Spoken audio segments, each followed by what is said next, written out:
At the beginning of this course, we will discuss about human failure, especially on air traffic services.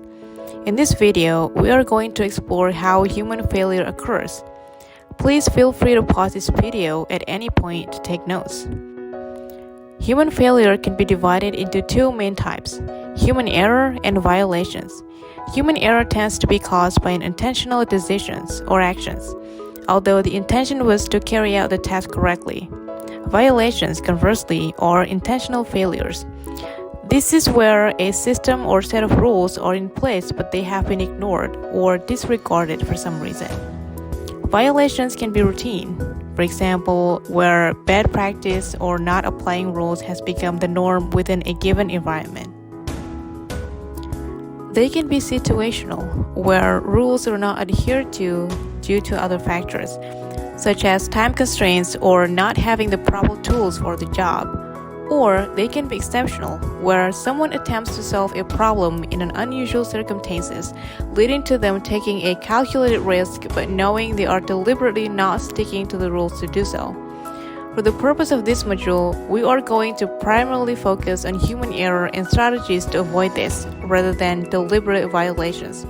However, non-adherence to rules, policies, and procedures should always be considered as a potential causative factor when failure occurs. With regard to human error, this can be further divided into action-based errors and thinking-based errors. The first type of action error is known as an action-based slip. Slips can be thought of as inadvertently doing something you're not supposed to do. Think of it like a kind of whoops moment. Examples of this could be accidentally activating your windscreen wipers instead of your indicators when driving a car, or by putting a box of cereal into a fridge instead of a carton of milk when you're half asleep in the morning.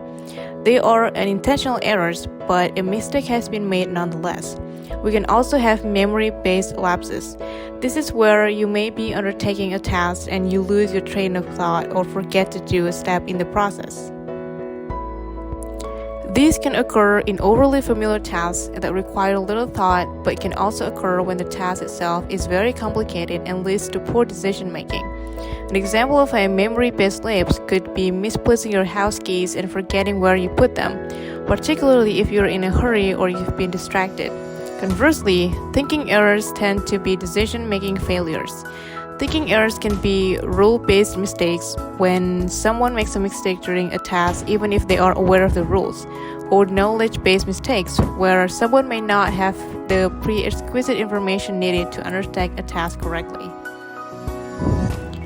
This often manifests itself in the person undertaking the task doing something incorrectly, even though they think they're doing the right thing at the time.